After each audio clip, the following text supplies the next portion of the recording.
I'm going to start with my paper vertical and fold in half. Do a really nice crease, whoops, in the middle.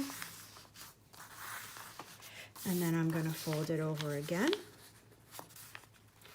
Make sure your creases are really pressed. Open it back up. Fold one side into the middle. And press that down really hard. Fold the other side into the middle. Use your muscle, press down hard onto the table. Once you have this, you're going to kind of pull this over and open and flatten down. You'll see a little roof forming right here on one side, and you'll do the same thing on the other side. Just kind of force it over. Try to keep a nice point at the top, and then go ahead and press down. From here, there's a million possibilities. This could be drawn on, and each of these could be a little room. This can stand up and be made dimensional in this way. This could be the front, this could be a side of the house, this could be a back of the house. There's several ways you can do this.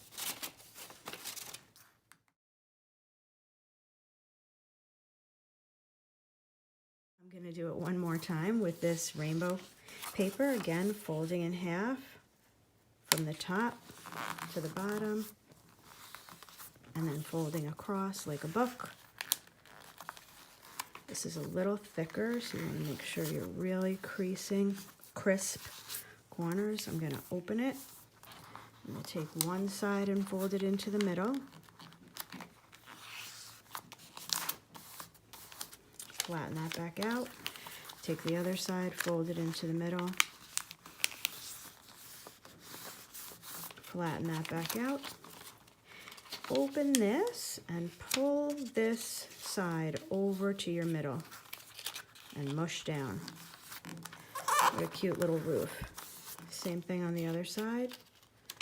Open, this line is going to come over to the middle. And press.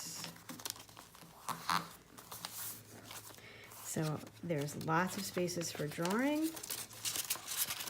and folding and playing around with how these can open and go different ways for you.